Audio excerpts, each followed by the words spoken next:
Okay, today we're going to talk about 5 things I wish I knew when I got started in real estate investing. It should be good.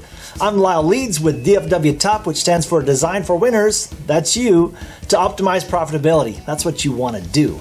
So today we're talking about the 5 things I wish I knew when I started real estate investing. This should be good, and there's probably going to be something in here that you find controversial depending on where you stand on real estate investing, and that's okay. So, number 1, your network is key. And what I mean by network is you need to be around people who understand strategy. You want a community of people and who are doers. Now, there's a lot of these big RIA meetings you go to and everything, and a lot of people are talking about real estate, but there's not a lot of people doing real estate. You want somebody who's actually in the trenches doing it right now, so you want a community of people around you who are currently doing deals. So if you get in the middle of a deal and something kind of goes wonky, you have some people you can rely on and talk to and have strategies with. Again, you want to be part of a good community, your network. That's number 1. Number 2, don't try to find deals. Ooh, that's a big one, isn't it? All these people are like, oh, I get in real estate, I don't know where to find the deals. You know, the issue is not finding the deals, the issue is making the deals. If you make the deals, if you create the deals, nobody else has them. If you're out there trying to find the deals, you're competing with 1,000 other people, maybe 1 million other people who are trying to find the exact same deals. If you create the deal, you're the only person who knows about it. That's your deal and your deal only. You can do so much more with it. Learn the skill of negotiation. All right, that was number 2. Number 3, marketing. Understand marketing. That is the one skill, aside from negotiation, that you need to have in your pocket. You need to know how to market yourself. You need to know how to market your properties. And you need to know how to market how you do your business, okay?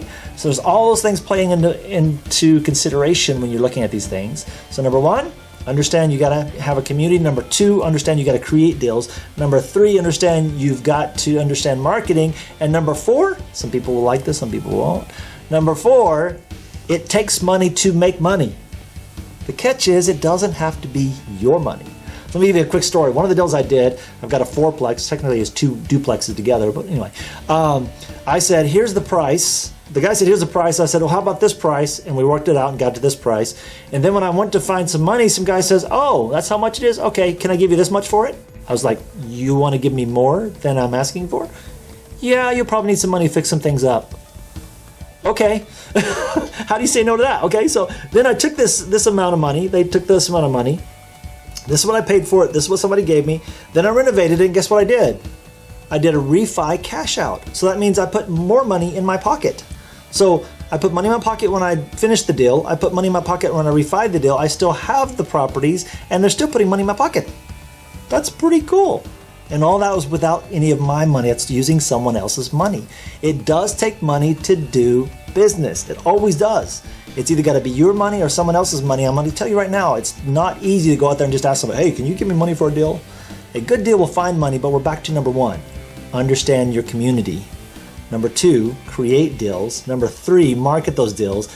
Number 4, understand it takes money to make money. See how these go together? They go together directly. And then number 5, this one I like, real estate investing is a full contact sport. It takes a team. If you're out there trying to do it by yourself and you think you're going to be a hustler and make $1 million and do all this stuff, you're missing the point. You've got to develop a team, because then you start to leverage your time, you leverage their time, using your money. So you start to offset the task that you are not able to accomplish by letting the team do it. The team brings more value, they bring more deals, they bring more opportunities together. So you take your community, you take your team, you put those two together, and you have a very valuable lessons. So those are 5 things that I wish I knew when I started. So let me go back through those in case you missed them. Now I'm gonna look off the screen because it's over there and that's where I can see it. Number 1, make sure you have a community around you, a community of doers who are currently doing real estate and understand the strategies you're doing. Number 2, create deals. Don't just find them. Number 3, understand marketing. Learn that as a skill. Number 4, it takes money to make money, but it doesn't have to be your money. And number 5, real estate investing is a full contact sport. Make sure you're developing a strong team to work with. Hopefully this has helped you out if you're getting started in real estate investing. If you have any questions, reach out to me. Either leave some comments below, find me on Facebook or whatever. You can go to dfwtop.com/Lyle. You'll find me there. And remember, while we're here, this page is designed for winners, which is you, to optimize profitability, which is what you want to do. So if you want to optimize your profitability, make sure you're subscribing, you're commenting, you're engaging, because we're building these videos based on your comments and your interaction. So I look forward to seeing you again Have a great day. Bye.